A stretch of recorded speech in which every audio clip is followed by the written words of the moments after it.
Are we rolling? Oh. Yes, we are. So, hello, Melissa. Hello. Welcome to the interview time. Thank you for having me. No problem. So I got a specialty sign here, which is why the tape is here, to help with the process. Excellent. Yeah.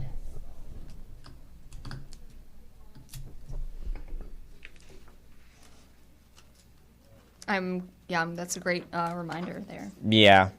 Good reminder. Just want to remind you that this is happening. Can the camera see?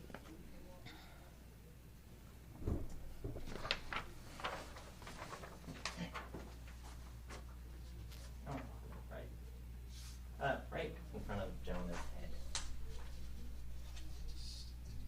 Oh, good. That way I can't miss it. Yeah. It's right in front of my head. Yeah. Perfect. It took me about 2 minutes to make that one, and then I had to print it, which took one of the minutes. Well, I'm glad it worked out.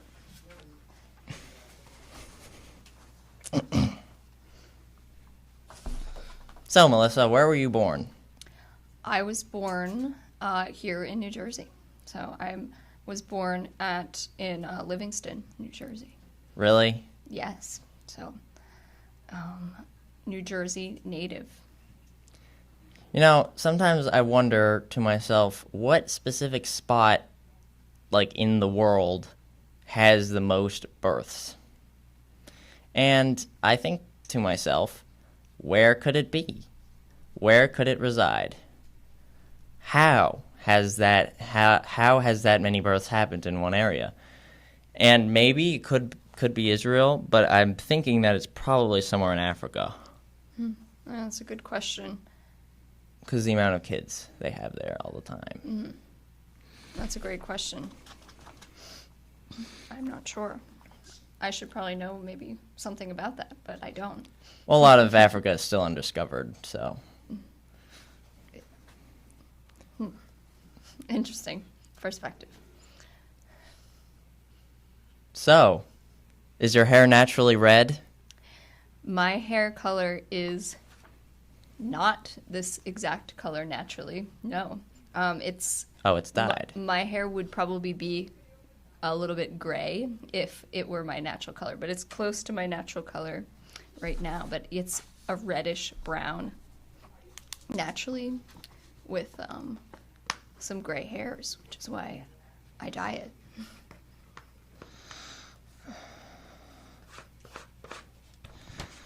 Red is one of the colors of the rainbow. Very true.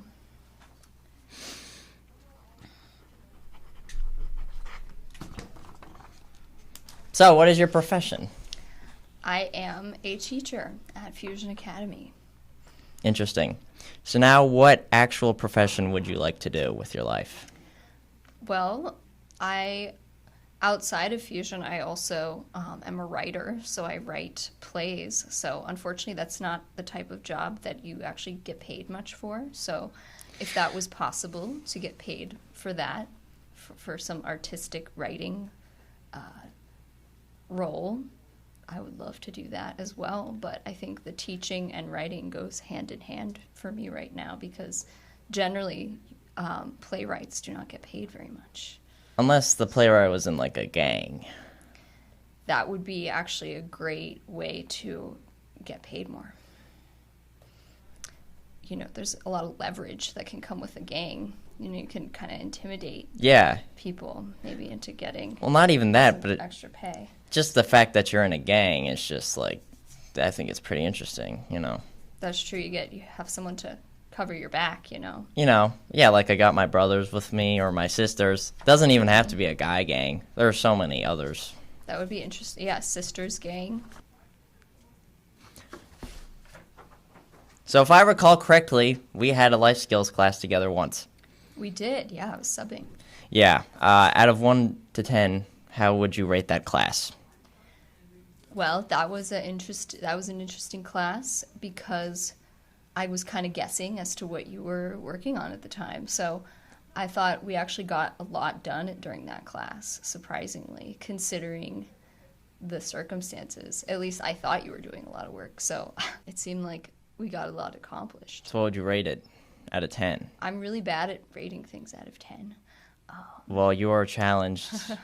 Leave your comfort zone. Remember. That's true. I should challenge myself. I would say Out of 10. maybe 8 out of 10. Okay. Because I can't think of any reasons why it would be lower. So would you like to say that to the camera? Just come a little bit closer. Sure. Just say it. Like, say it.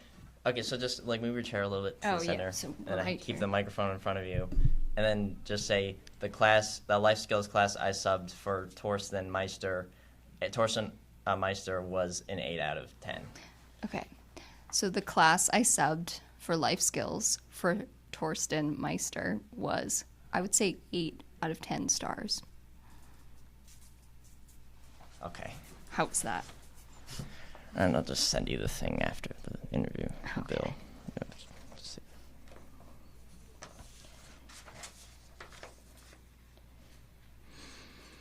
That official rating is now confidential. Okay, that's great to hear. What would you do if Fusion Montclair was shut down for a termite infection? I'd be a little upset. I would be pretty bummed. Plus, it's kind of a nice building, so I'd feel bad if it was at risk of being like demolished because of that. That would be sad, wouldn't it? It would. I don't know. How would you feel? I'd probably head west, head to the train tracks. I like that plan. That's a fun plan. That's kind of stupid. Probably be really upsetting for you is the fact that you won't get to have lunch with Tim anymore. That's true. Yeah, that would be upsetting. That would be probably. And also for me, because I wouldn't get to see the fact that you are having lunch with Tim when I'm going to get my lunch. And I'm always like, I know those two people on the street. That's true. Yeah. I wouldn't get to run into various students in their element In my and element. shock them. Yeah. And shock them in their with my element. presence also being in my element. I know. Probably would be a horrible thing. Yeah, I'd have to run into students outside of school hours in their element, and that might require a little bit more like prowling, because we wouldn't all be on the same street at the same time. So if I wanted to run into a student and surprise them with my presence, I might have to go down a completely different street, hit all the various spots that they might be, and then just walk in when they're up to no good and spook them by my teacher presence. So that would require more effort. Thank you for coming to the interview, Melissa. Thank you for having me. It's been a pleasure. You as well. And I hope that you have a great rest of the week You as well. or month, what day.